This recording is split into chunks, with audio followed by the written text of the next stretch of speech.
देश के कई बैंक में लगातार फ्रॉड की खबरें आपने सुनी होंगी।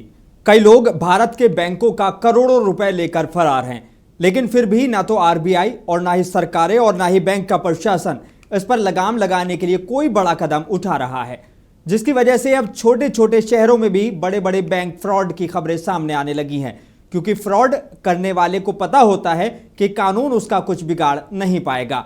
इसकी वानगी बलरामपुर में देखने को मिली, जहां पंजाब नेशनल बैंक की नहर बालागंज शाखा में 12 करोड़ 3,37,000 रुपए का लोन घोटाला सामने आया है।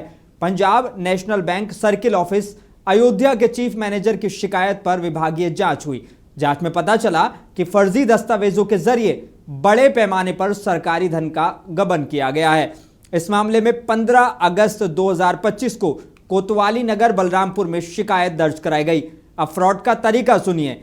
लखनऊ के रहने वाले महेश त्रिपाठी ने अपने साथियों के साथ मिलकर बिना इजाजत के फर्जी दस्तावेज बनाए। 46 व्यक्तिगत लोन खातों से 8 करोड़ 9,87,000 रुपए और 40 मुद्रा लोन खातों से 3 करोड़ 93,50,000 रुपए निकाल लिए गए। पूरी राशि ऑनलाइन और नकद भुगतान के जरिए समरजीत सिंह की कंपनी पीएसपी कंस्ट्रक्शन को भेज दी गई। अब सोचिए कि इन लोगों को इतनी हिम्मत कहां से मिल जाती है। इसका जवाब आपको भी पता है, और जवाब है सिस्टम में लूप होल, जिसका इन सब लोगों ने मजाक बनाकर रख दिया है।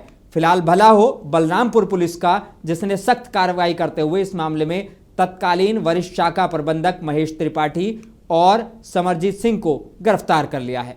कमेंट में बताइए आपकी राय। हमारी खबर पसंद आई है तो लाइक, शेयर और सब्सक्राइब जरूर करें। साथ ही लेटेस्ट अपडेट के लिए बेल आइकन को जरूर दबाएं।